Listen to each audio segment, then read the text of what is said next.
daan papunta sa bundok mga kamaster. Ayan o, putik mga kamaster.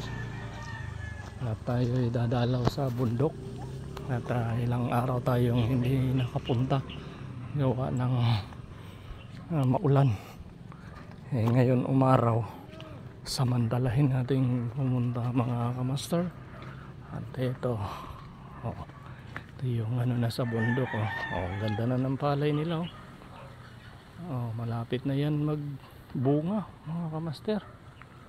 Pero may huli silang yung nahuli, at saka ito nahuli nilang tinaniman.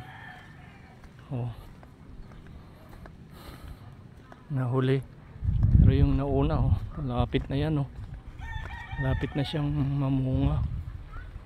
May na nga rin yata mayroon na nga yata siyang nagdawan na. Mayroon na, lumalabas na yung niya bunga. Ang bilis yan mga kamaster. Nag-ano na yung kanilang palay.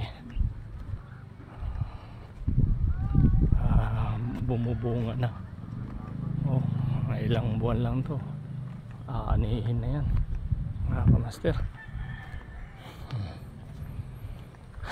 Ay, pagod yun putik. Na yung dito, malalim na yung daan ng tubig.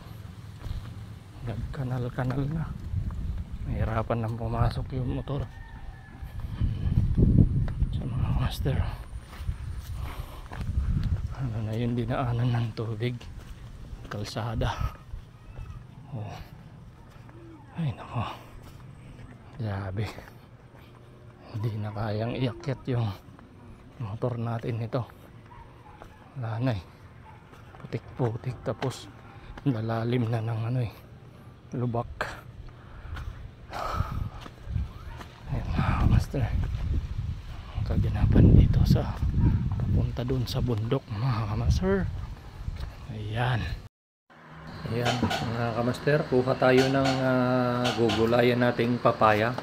Hihingi tayo ng papaya doon kay Insan Pedro, doon sa bahay niya, at nandun yung papaya na itinanim niya. At ayan, ang daming mga bunga mga kamaster, malalaki. Yung malulutong pa naman na papaya yan mga kamaster, yung unang hinog ang lalaki. Ayan, ang dami niya rin tanim dito, ang gabi, albos. Ayan, yan yung bahay ni San Pedro mga kamaster. At tayo ay nanghingi ng gugulaying papaya at magtitinula tayo mga kamaster.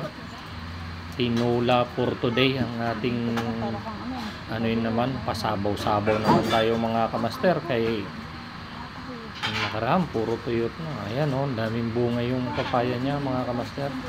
Yung unang bunga niya mga kamaster malalaki, tapos maganda ito pag mahinog kasi malutong siya.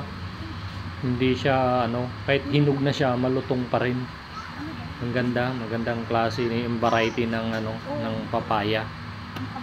Kahit na gulayin mo siya, malutong pa rin. Hindi yung mga papaya na pag ginulay mo malambot na. Ito hindi, malutong siya. Yan mga kamaster, yung mga gulayan dito sa bundok. Gusto ko isama kita dyan? Ayan kamuti. Ayan ang mga tanim dito mga kamaster, gabi at papaya, talong. Ayan yung aming mga pinagtatanim dyan sa bundok mga kamaster. So ito tanim ni Insan Pedro yan. Ayan, lang tayo ng pagtimulang. At ito mga kamaster, hinarbis ko na yung iba kong tangladan doon sa bundok. Kay tanan natin ito kasi sayang naman mga kamaster. Mga kamaster, hanggang dito na lamang po. God bless po sa ating lahat. Bye bye.